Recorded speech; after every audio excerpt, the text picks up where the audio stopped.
Welcome to Hive Mind Community Podcast, brought to you by TechSoup.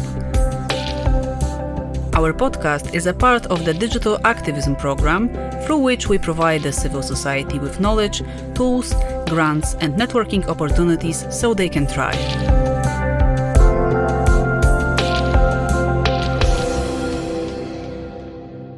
Welcome. In today's episode, we will discuss digital awareness and literacy and the consequence of using AI, including ethical side of it.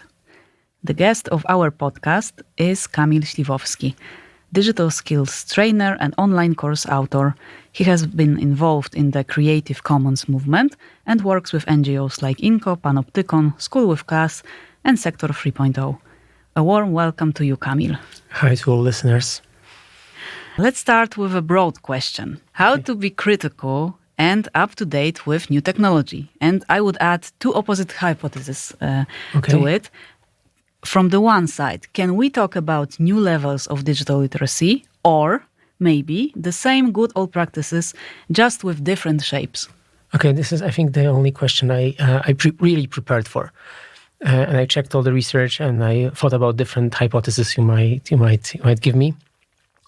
I think this is a super interesting question. And to be honest, I was talking about this for, I think, last few workshops I was running about AI for different groups. School kids, teachers, and for Megaphone conference a few weeks ago with activists and people working in CSOs. And to be honest, my main answer is that probably educators, trainers, or even educational programs might not be that necessary in terms of gaining new skills about AI than we think they are. And this is for one very interesting reason. Very preliminary research shows that people can learn about AI, like people who are not IT specialists, like general audience, can learn about AI, start using it very effectively with almost no training or no education. And that's a very different situation to like almost all previous digital skills we thought, like, I don't know, data analysis. Like you can get job in that, but you have to train something. Like you have to understand some basics of statistics to then work with digital tools working on data analysis. With AI, it's almost as it's like it's fully open field.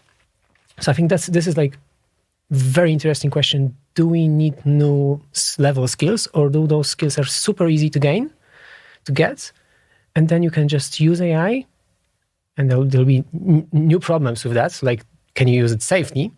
But you can use it very easily without no education, no specific skills that you need. And I think that's kind of the one thing we see after 1 year of ChatGPT and all the similar technologies being in place.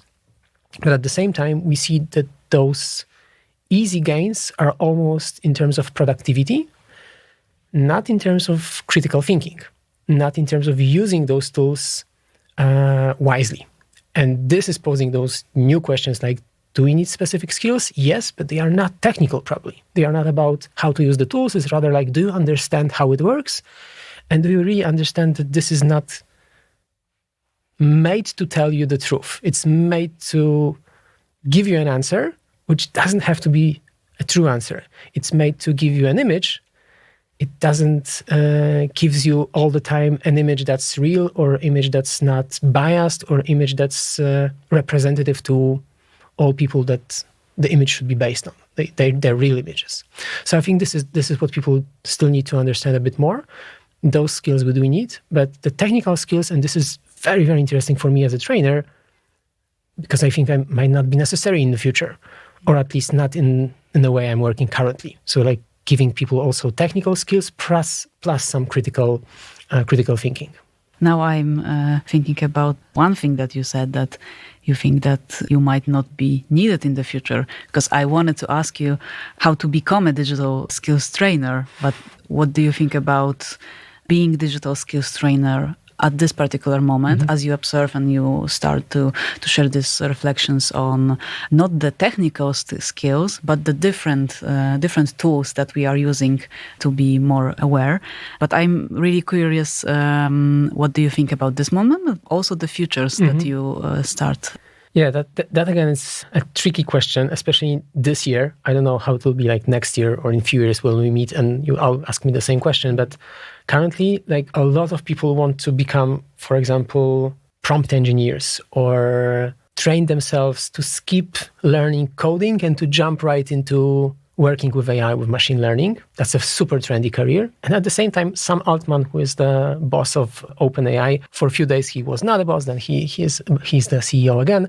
Even him in the interview a week ago mentioned coding skills as probably one that he's feeling like are totally unnecessary. Like they will become unnecessary because of the OpenAI and similar tools, because of the easy way of using large language models. And I think digital trainers are a similar but different situation. Similar because, as we discussed for the previous question, our work is changing because people need less and less of digital skills to work with those super easy tools, with super easy interfaces, chatbot being almost the easiest interface we can imagine to interact with. Almost no buttons, almost no features, no settings to tweak. Like you just text with it, you just play with it. Or with mobile phone, I see more and more people just recording the prompts on the mobile apps.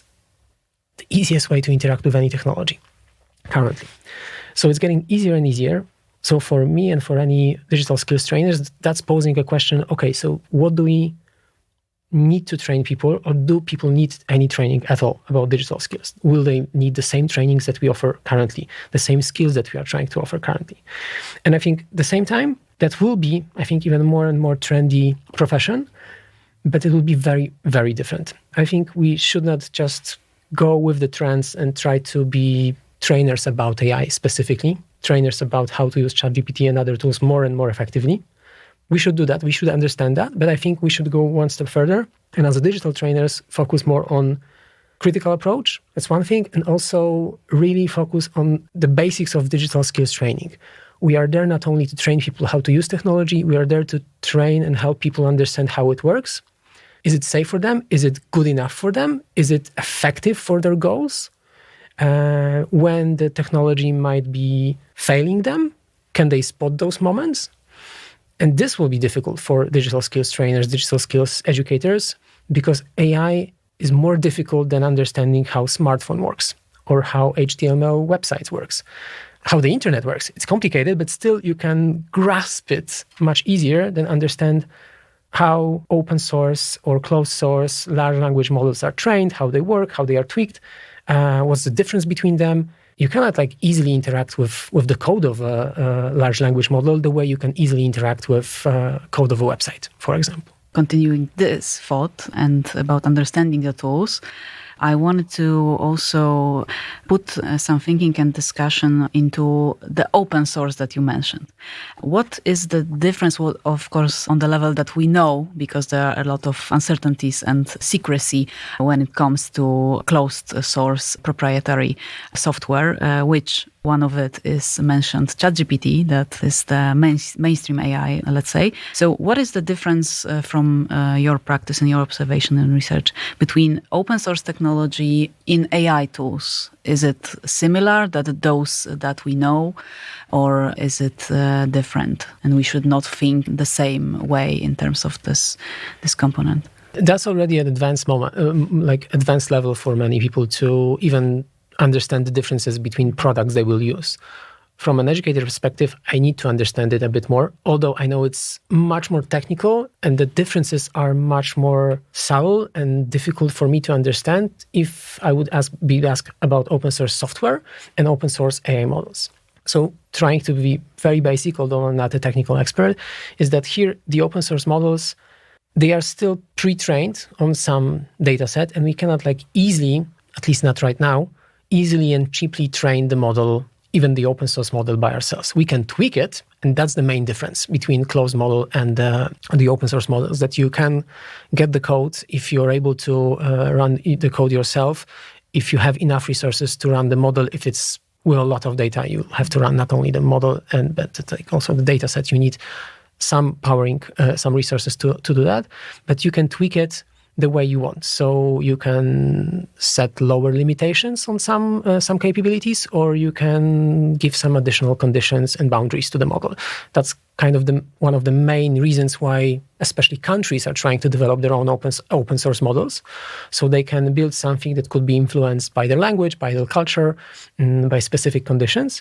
And the closed models, which the most popular, of course, is from OpenAI, but not only, they are preconditioned and closed by the company. So they might be much, much safer for a business to interact with because they know what to expect. They know who is responsible for any problems with that. With the open source models, the responsibility is getting much more distributed, but also the versions can be very, very different. One example I can imagine is most image generators we already see. Kids, teens, adults are playing with, generating a lot of images.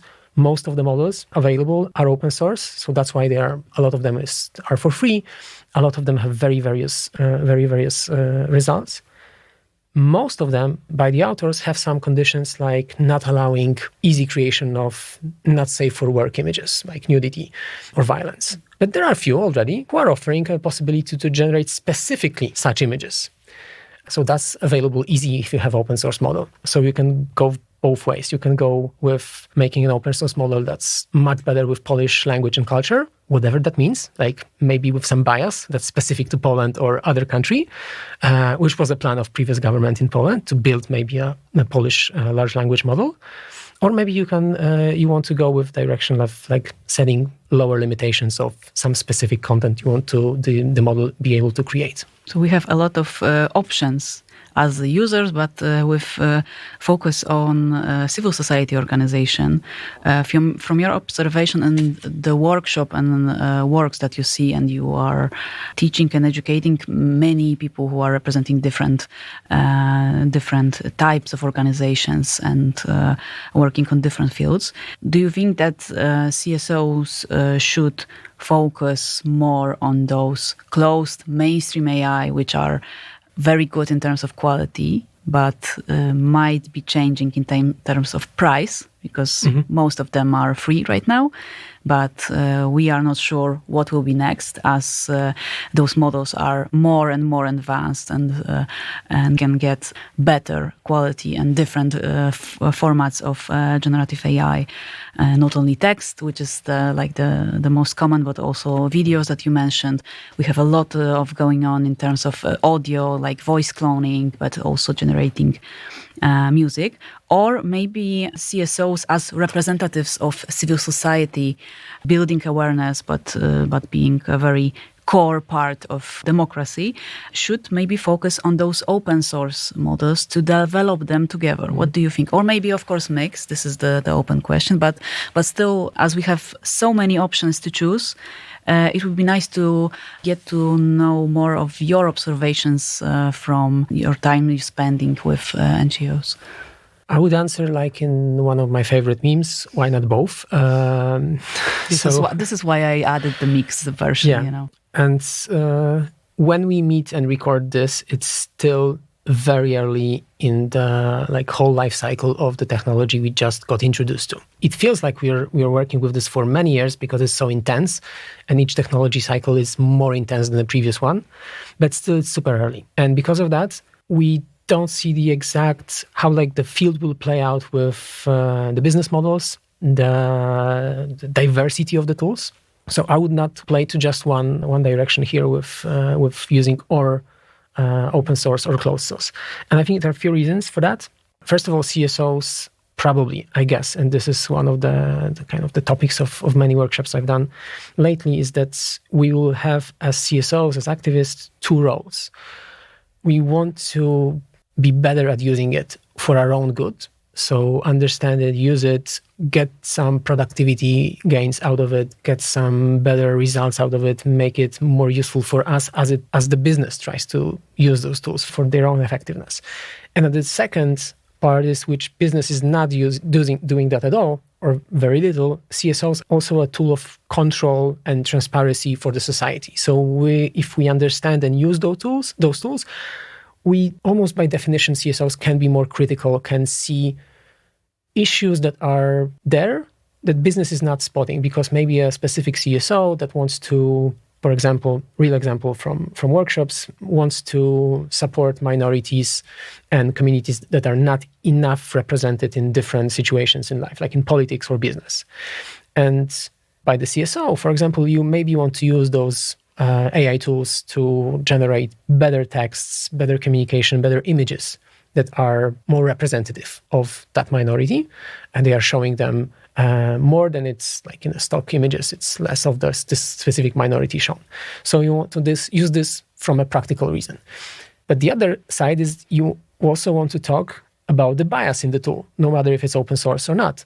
You want to explain to other people like, look, we are showing you these images. We are trying to tweak our communication. We are trying to influence, government communication to be more inclusive about our issues. So we can tell you that we've tested those tools, we are using them, and we see what are the problems, where do they have bias.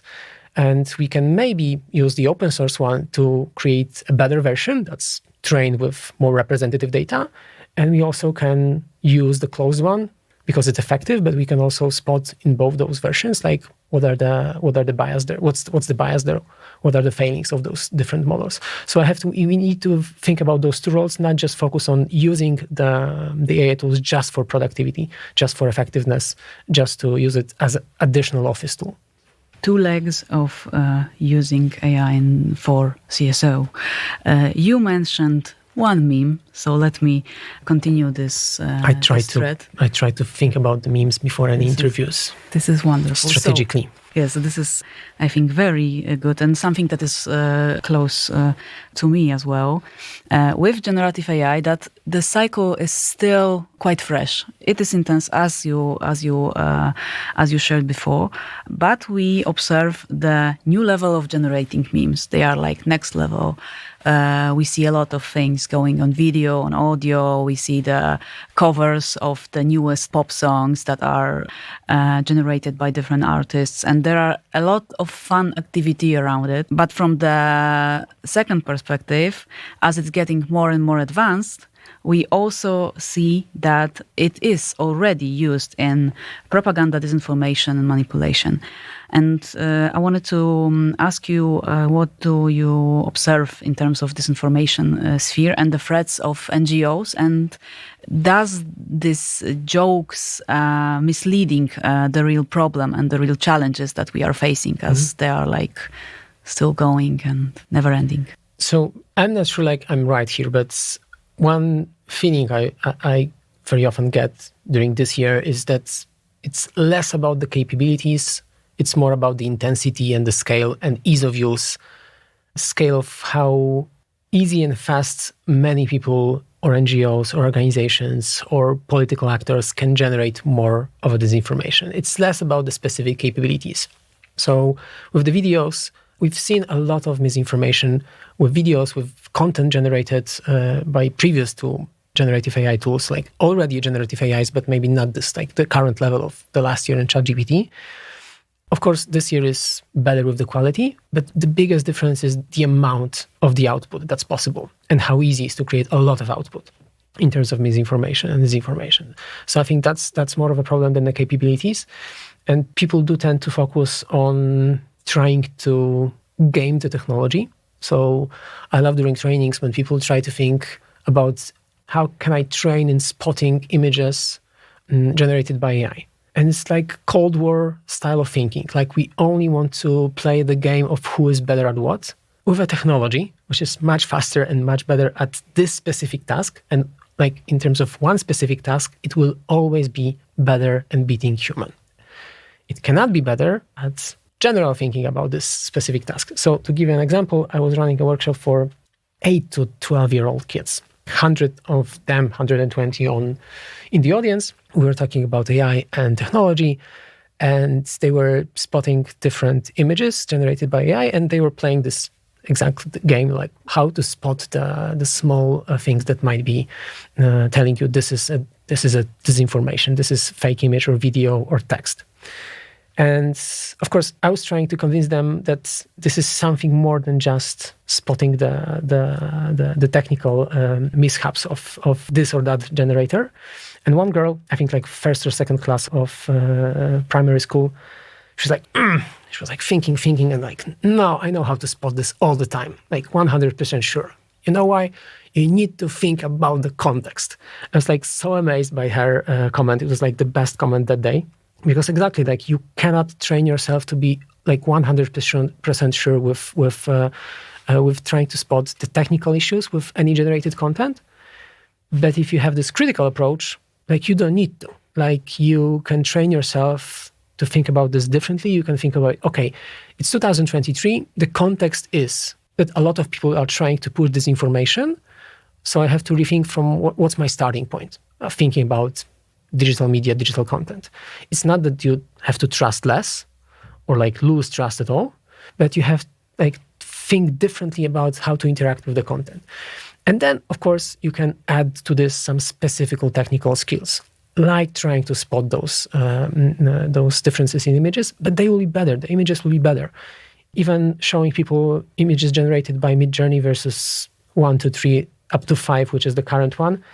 People are so amazed by how quality is improving for those 6-8 months between last 2 or 3 generations. So it will not be that easy in next few months, next few years. So I think we need very different thinking about that.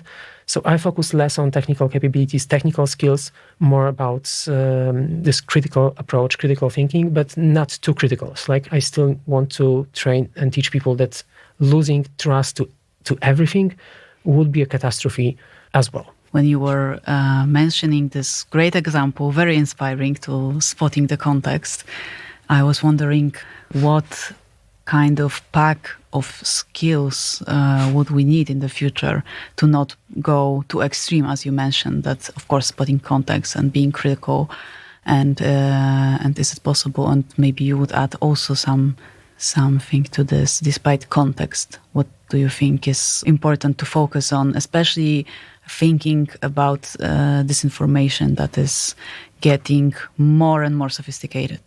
So one thing that's super difficult, but I think a lot of people are intuitively doing that already, is trying to close off a bit of how much information that they are getting from the outside world and try to be more in control over not only sources they use, so not only like trying to pick the right sources, but rather like trying to pick the right community and the right close people you know.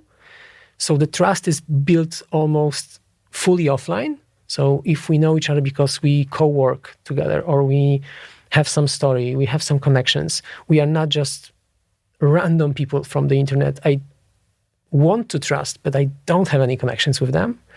So that direction, which is like mostly Facebook and social media, is making the trust much harder to build because it's super easy to pretend that you are someone else. It's super easy to trust someone for a few months and then this person or this account appears to be selling you something and it was just gaining your trust for just the sake of gaining your trust to sell you something else. And if you close off a bit from all the sources and you try to build some closer, smaller community of people you know much better, you not only can trust them, but you can negotiate with them if there is a problem. If there is someone who is maybe spreading this information, like in your family, you have an opportunity there to talk, try to explain your reasons, hear the reasons of the other side, talk not only about the reasons, but also about the feelings, about common goals here. So you're going back to this community in which the information has more natural way of not only being spread, but also like the information and the knowledge being created. It doesn't have to be offline fully, but I think it's more community based than just like trying to play a game of allowing yourself to intake all the information from all the sources, all the people around the world, which would be impossible. And then it's super easy then to spread this information and manipulate such a huge group of people with very loose connections. Great. So sustainability and looking for something in between, maybe like village model, even if it would be like the villages that are, for example, online, because as you mentioned, like the people that you know and you are building on trust, but I also like was thinking in the back of my mind about those individuals, but those groups who are building their social life mostly online. For example, like younger people who are spending a lot of time on Twitch, communicating on discourse, and I see that those dynamics can work similarly. That's just like the way of communicating is kind of different, but you can still decode, you can still spot the bot in your chat, and it goes the same. So to add to that, because I totally agree, it doesn't have to be offline. It doesn't have to be people you really know in your life. It's more about that you share some values and you share some common goals. So you have something bigger than one specific idea, one specific interest. So if you're against something, you don't believe in something, but you're in a community which, I don't know, believes that Taylor Swift is the best singer in the world, and you believe that going for her concerts is super important, and this is much more important for you than maybe that you, I don't know, don't believe in COVID.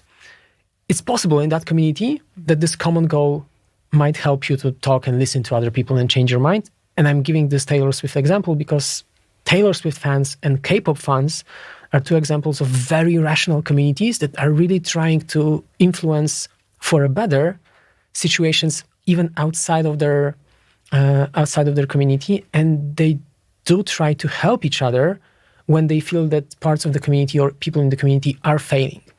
The end goal is to talk about Taylor Swift and listen to her music, support her new versions of her songs. But at the same time, in the background, you have a lot of discussions about mental health issues and trying to push some progress that they feel that's important for them and it's part of the community, which is amazing. And this is happening for people who are meeting, if they meet on the concert, which is super difficult, they meet only online. Yes, and with those values are, of course, created by the community as something is linking to them, but also it's about creators. So as we like talking pop music right now, the same goes with NGOs who are, for example, supporting like some sort of groups and creating space. So maybe this Taylor Swift or K-pop can be inspiration for CSOs to build on it. Let's be honest, like, or maybe Twitch communities as well, because of course, like those Twitch streamers are such inspiration for other people who are going to different channels to build those values together. And this is like build connections between people. Like I think like those tools are useful because they're making easier to build some connections between people, which we are lacking in the offline situations because we work more remotely. We tend to meet new people less and less, especially in the cities. So those are the opportunities when you can connect with other people and build something. Yes. But when it comes to those communities and the online world in general, there is a lot of harmful content as well. And I wanted to ask you to share a bit on of one article that you shared during one of the workshop, Hype Cycle Meet Harm Cycle by Alex Dunn. Could you share a bit and we can continue from this as they are linked together? Yeah, I think that's kind of the article that inspired me to think, maybe not differently, but like it pointed me exactly to what I was feeling and named it pretty well. In this article, Alex Dunn, and she's activist, but also she's a technologist, she's comparing this, like a lot of experts from IT will know this concept of Gartner hype cycle, which very briefly is trying to map at what moment in history a specific technology is. Are we just getting there? So are we like in early adopter stage? Or is this overhyped moment? So a lot of money, a lot of hype, a lot of advertisements, a lot of promises, but maybe that's not the technology might not be that useful or that popular. We don't know yet what will be after the hype. And then most of the technologies will get they will get populated enough so they will be normalized.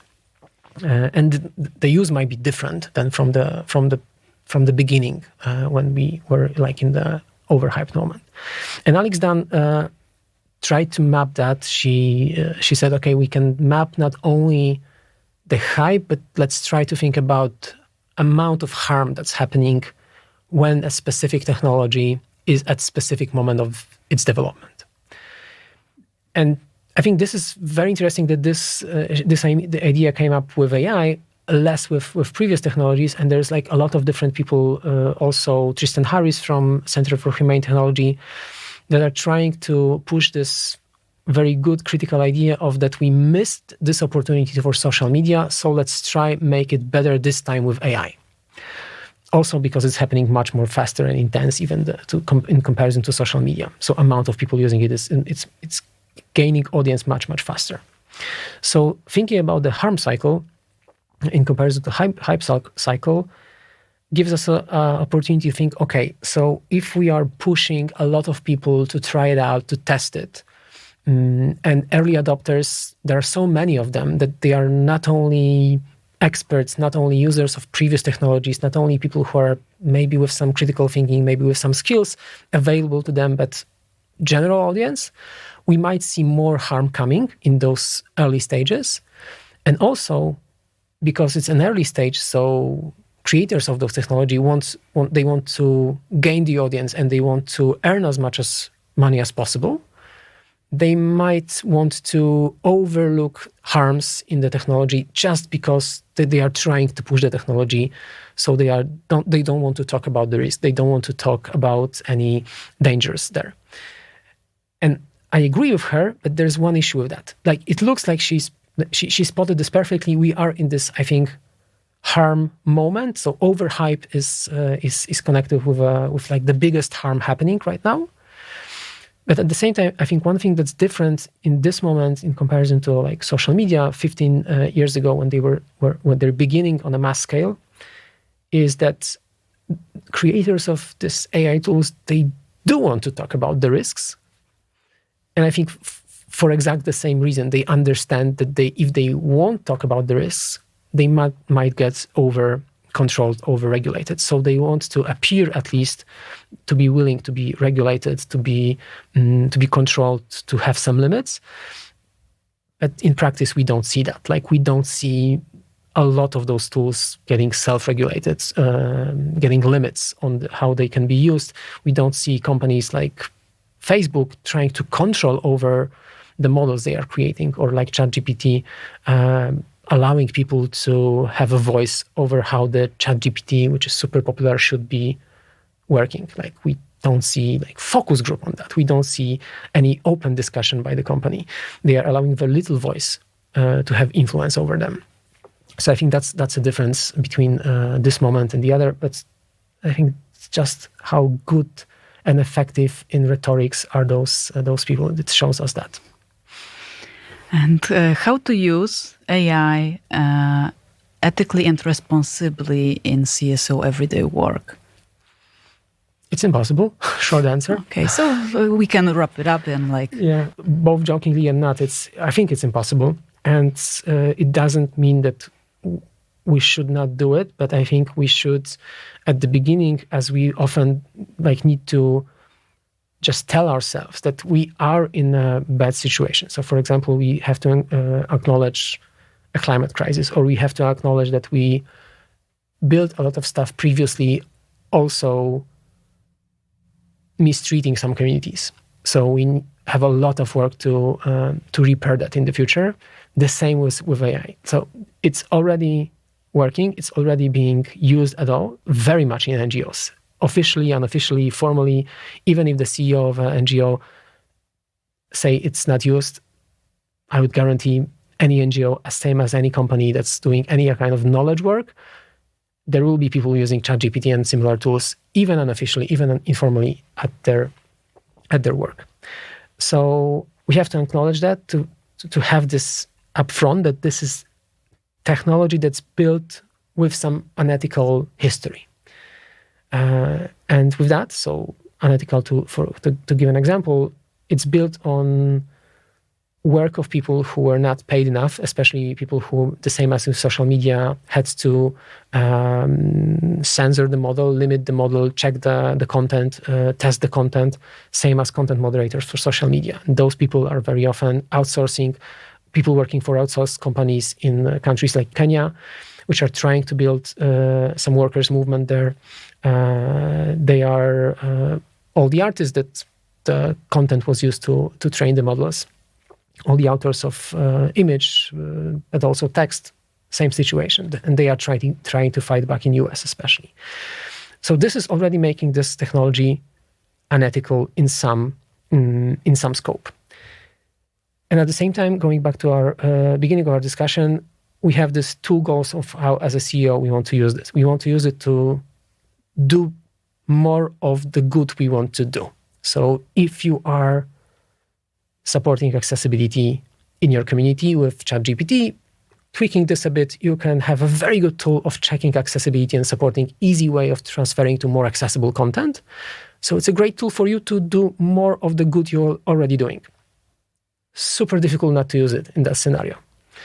At the same time, knowing that it's not fully unethical, you can give yourself few more questions on, okay, how to use it, or which tools do I want to use? Do I want to invest in this specific tool?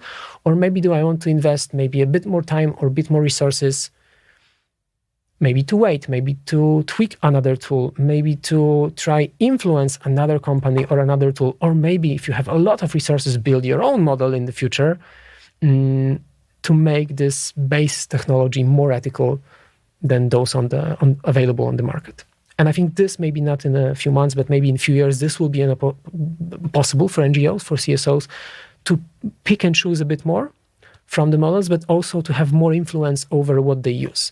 And I think we did that a bit with other technologies previously. So we've added, maybe not fully, not ideally, but we added some ethical conditions to the technology that's around us. Maybe it's like conversation all the time, and maybe it's negotiating like with social media. Are they better than 15 years ago?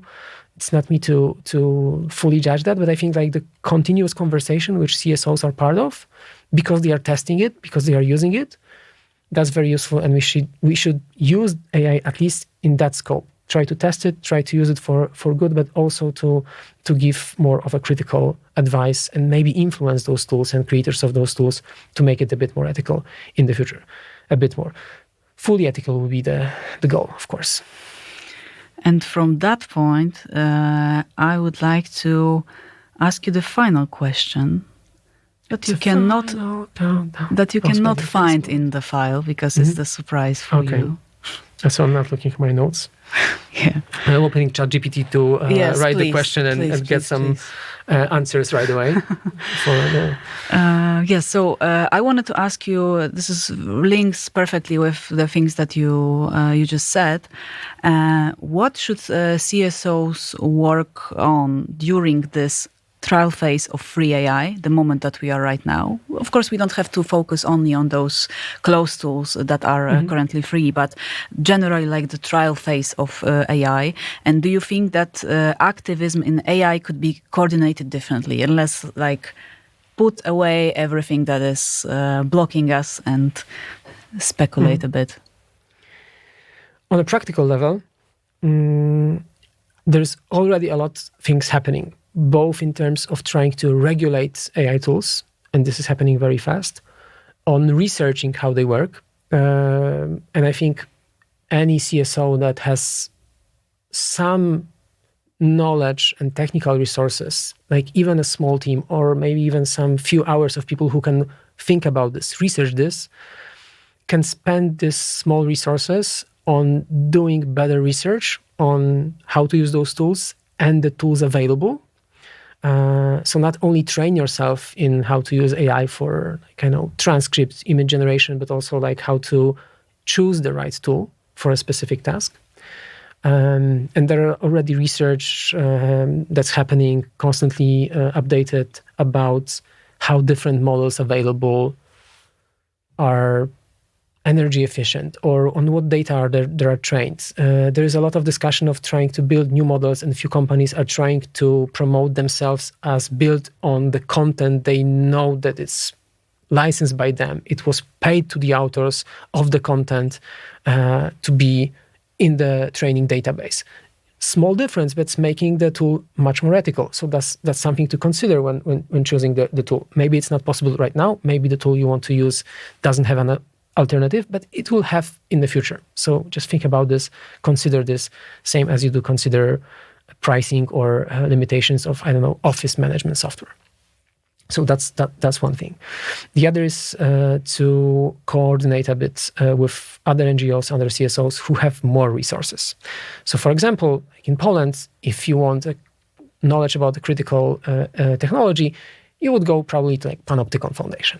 If you are in different country, there are other NGOs who do have specific resources and people who can help you with that. I know you're in UK, I would recommend like Catalyst Foundation, which is running a lot of more critical approach to technology. At the same time, trying to not tell CSOs just don't use it. Like they are trying to be somewhere in the middle. So I think like look for those resources, try to cooperate with them. Maybe you have specific use cases that they can help you understand better. So again, going back to trainings, maybe you're working with a group of people, a minority, and you see that there is no representation of knowledge about them in the tool that you want to use. Okay, can you have good results of this generative AI tool by yourself? Or maybe you need a specialist who can help you adjust the model, tweak the model, and you have some resources. So you can do that with a specialist. So we need some cooperation, I think, and this will be very, very useful in near future. What else would be good? Those would be the two things, like the practical two things I would recommend, and they are already possible. You can search for this information. You can search for more than just reviews, but like research on those models. And with this, two great ideas that we encourage any listener to continue in their local fields. I would like to thank you for this wonderful talk. Thank you. I should have been prepared with meme for the end, but I forgot about this one. We can add this later if you prefer. Some image should appear a visual here for sure. Thank you. Thanks.